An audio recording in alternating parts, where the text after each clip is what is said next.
I watched 7 movies last week as part of my 365 movie challenge. That's right, I'm trying to watch 365 movies in 2025. So let's take a look back at last week and see what I enjoyed, what I maybe didn't like so much, and what you should add to your list. Let's get into it. First up were 3 short films from Wes Anderson. They were based on short stories by Roald Dahl. They were The Rat Catcher,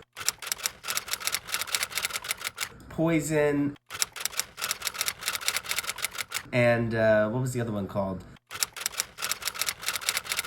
The Swan. Right. So they are part of a larger sort of 4 set of short films, including The Wonderful Story of Henry Sugar, which was in the week before. But then I watched these 3.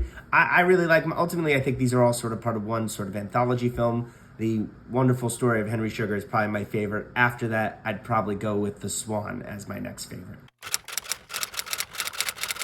After that, I watched Stand By Me, a movie that I've been meaning to watch pretty much my entire life. I finally got around to it. I really enjoyed this. It blended nostalgia with a great adventure and sort of captures that feeling of everything feeling so big when you're a kid. I really enjoyed it. Rob Reiner's a great director. Stephen King, obviously, a great writer to make the story that became this movie, but I really enjoyed this one.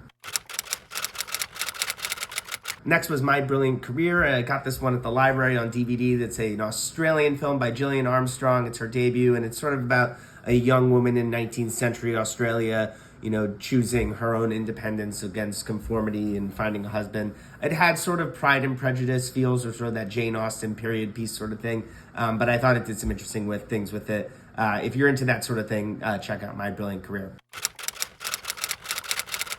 Then on the special features of My Brilliant Career was a short film by Gillian Anderson called 100 a Day, about a factory in the 1930s. Just 8 minutes, but I thought it was really powerful in those 8 minutes, so I really enjoyed that. Next was Do Us Part, a dramedy that's about sort of the feelings of regret and love, and it all takes place in the right before this wedding. It was actually submitted to me by one of my followers. What up, Reed? I enjoyed this. If you find an opportunity, I think Reed was saying you could watch it if you DM him. So if you want to watch Do Us Part, drop Reed a DM. I think go check that video out. He put that comment in there. So that was the week in review for last week. It's already Tuesday. I just watched the first movie of this week, so I'm falling behind.